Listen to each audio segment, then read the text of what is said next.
Good day sa inyong lahat. Kumusta? Today, nag-program ako ng ating bagong Beam 295 ng Zeus. Kasi kabibili nga lang natin, no? Ito na siya. Yung Beam 295, kinumbine ko sila ng pagka-program dito sa luma nating 4 na piraso na mini beam or mini moving heads na 100 watts. So, kinumbine ko sila ngayon with different personalities and address para mapagana sila ng sabay. So, gamit natin ito, DMX 512. Minarkahan ko na, no, palatandaan. So, nilagay ko sa 001, 017, 033, 049, and then pabalik dito 065 sa beam 295, tapos sa kabila 081 sa beam din. So bali ganyan yung magiging parang setup niya. Ngayon, pinag-invert ko na rin itong mga, nilagyan ko ng palatandaan itong may mga yes, meaning naka invert yan, invert on, pan on. Tapos itong mga no, hindi siya naka-invert or hindi siya naka-pan. So, yes, no, yes, no, yes, no. So, ganun yung palatandaan. And then, kung napansin nyo dito, sa isang beam, may nakalagay na last or huli, panghuli. Bakit? Kasi para kasing may diferensya to eh. Hindi ko alam, no? Hindi ko sure. Pero, parang nagloloko ba?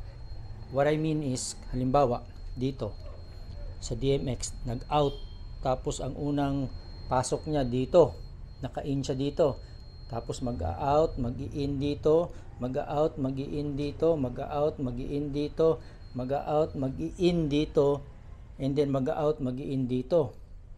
Lahat yan, simula dun sa DMX, mag-on yan, liliwanag yan, iilaw, iilaw, iilaw hanggang dito, iilaw. Pero, ang kasunod nito, hindi na mag-iilaw. Hindi na to iilaw. Kaya, ang ginawa ko, hinuli ko ito.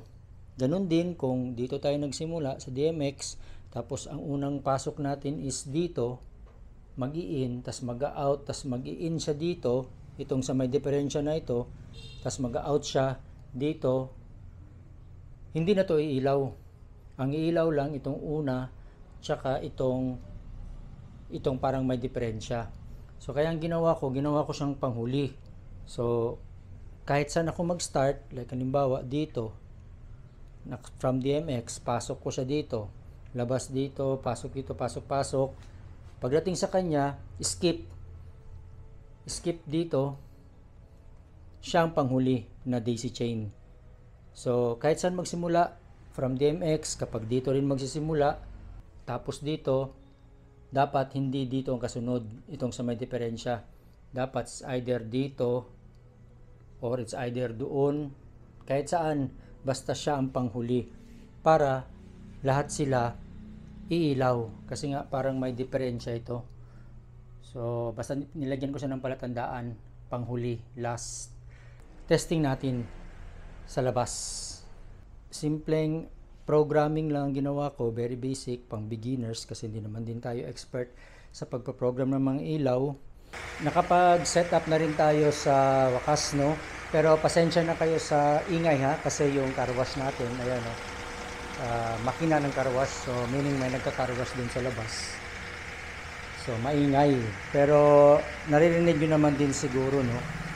So yan yung kumbaga bale, kunwari stage, yung dalawang malalaki na beam 295 is always ilagay ko sila sa side.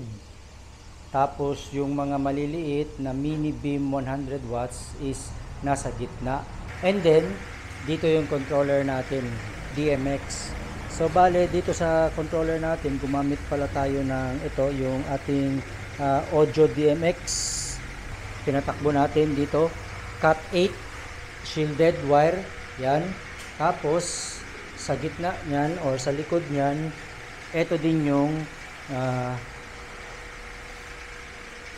DMX, audio DMX over network cable. So ito yung first connection niya. So ito yung sinasabi ko na kahit nakarambol yung connection, no, hindi magkakasunod. Kasi kanina, yung connection na ginawa natin is from DMX 512, dito siya pumasok sa 65, di ba? 65, tapos sunod-sunod 0, 00, 017, 033, 043, 081. So ngayon, iniba natin guys from DMX, no? Tapos audio network cable extender, dumaan siya, tumakbo siya doon dito sa likuran na ngayon. Ayan, yung ating DMX over network cable. Dito siya nag-in ngayon. Ang first in niya is 081, no? 081. So from 081, yan, nag-in siya 081, nag-out naman siya ngayon. Nag-out siya papunta dito sa ano to? 017, no? 017, tapos from 017, yan, nag-in na naman siya dito sa 033. Tapos nag-out siya, nag-out papunta sa 001. So rumble ito, no, rumble. Tapos from 001, nag-out siya papunta dito sa malaki sa 065. Tapos nag-out siya sa panghuli, yung sinabi ko na last, sa 049. Okay? So patunay na rumble kahit hindi magkakasunod ang numbering niya.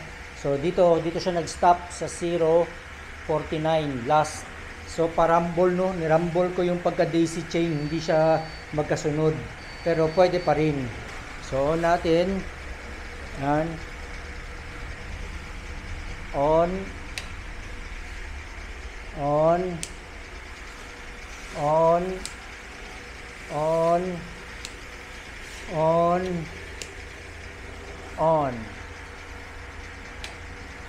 ayan, naka-on na. So nagre-reset na sila, no? Ayan, nagre-reset.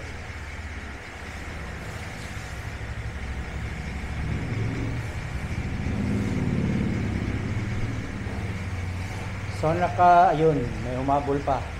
Ayun, nagre-reset.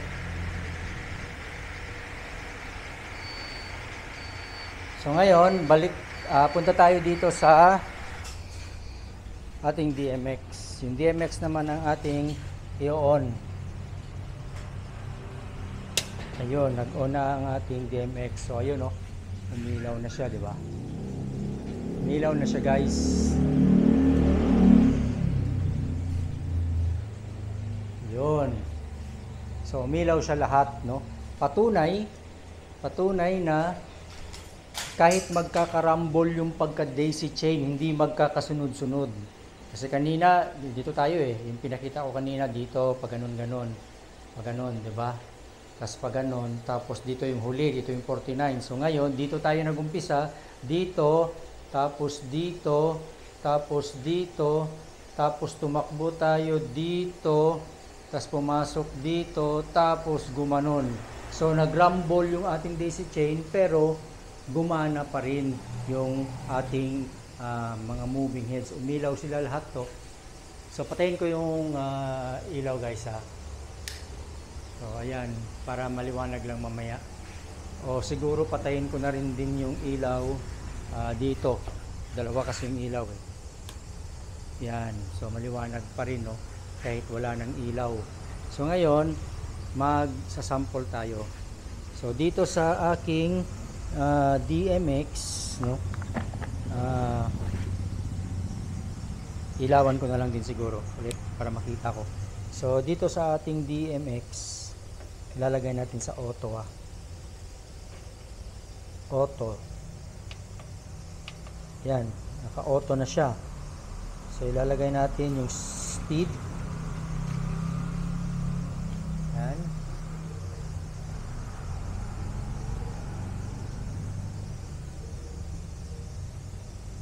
Alright. So ayan guys. So kung nakita nyo, 'di ba, parang robotic. So pwede naman nating i-adjust ano yung parang smooth. Ayan. Angat lang natin tong fade time ng konti. So ayan guys naging smooth na siya. Ulitin ko Ito yung parang robotic, yung parang hindi smooth, 'di ba? Tapos gawin nating smooth. Yan, angat natin. So ayan, kung nakita nyo, bumagal yung ano niya. Naging smooth yung ikot niya. So bale, may sinunod lang ako na pattern dyan guys, yung square pattern na natutunan ko lang din sa isang vlogger, no, na paano gumawa ng para mala professional na program, mala mini pearl na program. So sinunod ko lang yung square pattern, no. So kung nakikita nyo, 'di ba, parang mala professional na dating niya, pagalaw-galaw, pa square. So ngayon papalit tayo ng mga kulay. Pero before that, kung napansin nyo, nag-combine na yung mga maliliit ko na mini moving heads sa malalaki. So yan talaga yung purpose ko guys. Bumili ng dalawang malalaki para kumbaga itong maliliit parang dagdag lang yan sa dami, para sabihin kunwari maraming malalaking moving heads, no.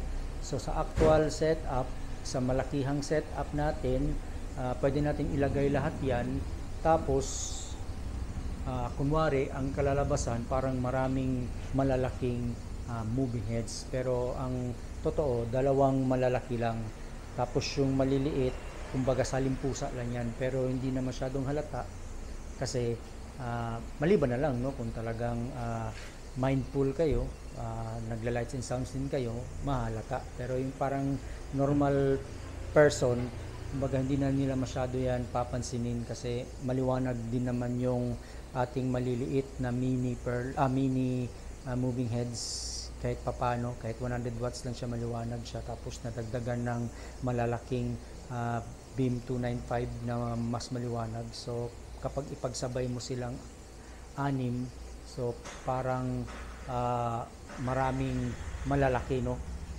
So lalo na kapag lagyan mo yan ng smoke, talagang makikita mo yung mga guhit. Ngayon pa nga lang, walang smoke, walang haze, pero nakikita mo na yung guhit ng apat na maliliit na mga mini moving heads, no. So what more kung may smoke yan or haze, makikita mo talaga lahat yan. Anyway, dito tayo sa ating controller. Mag-ano tayo? Mag-ship ng kulay, no? So try natin mag-ship ng kulay, ibang kulay na naman. Naka-program na kasi yan dito sa bank. Pindutin ko lang hanggang 7 yan. Hanggang 7 na was this program. So yan yung first, number 1. So yung number 2 niya, ayan yung number 2 kung makita nyo. Yan. So simpleng ano lang yan guys, simpleng mga program, hindi naman tayo expert. And then lagay natin sa 3, yan yung number 3. Ibang ano din yan, square pa rin pero ibang pagka-square nya, parang magkasalubong.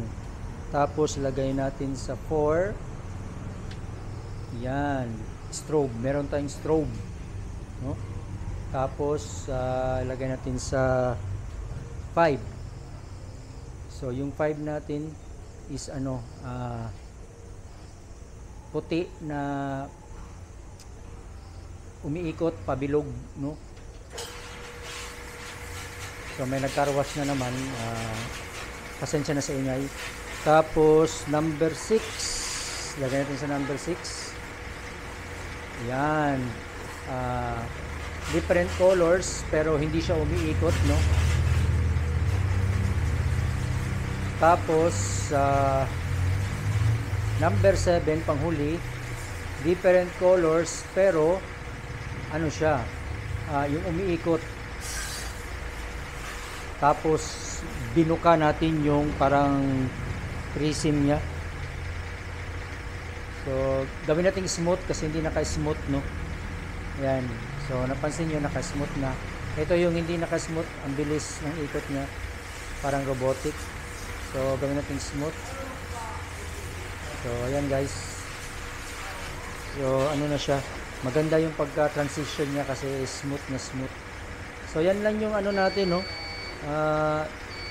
Program, very simple. Kunwari pwede tayong mag-colored na nakaganon. So kung napansin nyo, mukhang talagang napakarami, no. Ang ganda tingnan, pero actually dalawa lang yung malaki dyan, yung beam 295 natin by Zeus, and then yung 4 na mini moving heads. So yan yung number 7, lagay natin sa ano, number 6. So yan, nag-transition na naman siya. Number 6, may mga kulay-kulay pa rin, pero hindi siya nakabuka yung kanyang prism, maliliit lang. Tapos number 5, yan yung 5, yun, pabilog-bilog, number 5 na umiikot. So and then number 4, so yung ating strobe. And then number 3, yung square na pattern pero ibang ano, ibang design, no. Siya lang yung square na pattern na ibang design. So actually dalawang square patterns lang ang nilagay ko. Yan, nag-iisa. Kumbaga magkasalubong lang yung mga ulo, tapos biglang hiwalay. Tapos lagay natin sa yon, yung up down yung pag ano, no. Parang maganda, di ba? Tapos number 1, bank 1. So yan din yung isang another square pattern na parang alternate yung movement. So yan guys, ibalik natin sa dun sa may colored kanina, sa huli, last 7. Yan yung number 7 na pattern. Yan. So napakaliwanag, no, kahit ano, naka-off yung ilaw. Actually nakabukas yung ilaw dito, pero yung doon naka-off. I-try ko i-off din na. Ayan, i-off ko. So yan. So yan, dumilim na. So maliwanag na, di ba? Parang maraming mga ano, malalaking moving heads, pero in actual dalawang malalaking moving heads lang, and then 4 na maliliit. So yan lang yung design program natin. Ang mahalaga, na-combine ko sila using different address. So ginamit ko lang lahat ng mga address from 001 to 081. Tapos paisa-isa na nating pinogram hanggang sa nagkasabay sila. Ayan, nandito tayo sa likuran, no. Ayan yung mga moving heads. Nandito tayo sa likuran niya. And then kung makikita nyo yung buga, ayan, no. So yun yung sinasabi ko, no, yung maliwanag masyado na rainbow. Kung nakita nyo yung kulay rainbow, yan, may dumaan na kulay rainbow, yan yung beam 295. And then yung mga like kulay yellow, kulay green, blue, yan yung violet ba yun? So nakikita pa rin, no, yun yung mga mini moving heads na 100 watts. So kung napansin nyo guys, kahit 100 watts lang sila, nakikita pa rin sila, no. Hindi sila totally na nasasapawan ng beam 295. So talagang very ano, ayan, no, dito tayo ayan. So ayun, no, yung yellow, green, blue, another yellow, green, blue, yellow. So, nakikita pa rin sila, no? Tapos yung rainbow, yung mga rainbow na malalaki na mas maliwanag, yun yung beam 295. So, pwede na. Pwede na sa mga malalakihang event, set up natin. So, akala nila marami tayong beam na malalaki. Yun pala, dalawa lang. And then, apat is yung mini. So, kahit yung, kita nyo dun sa labas, sa gate, kahit yung mga mini, lumalabas siya, lumalagpas siya doon sa kapitbahay. So, maliwanag. So, lalong-lalo na yung beam 295 talagang obviously maliwanag, no. Lalagpas talaga yan. So, pang outdoor. So, ayan, I'm so happy with our light moving heads set up right now. Hanggang dito na lang. Thank you so much for watching. And sana nagustuhan niyo yung video natin. God bless po sa inyong lahat. And to God be the glory.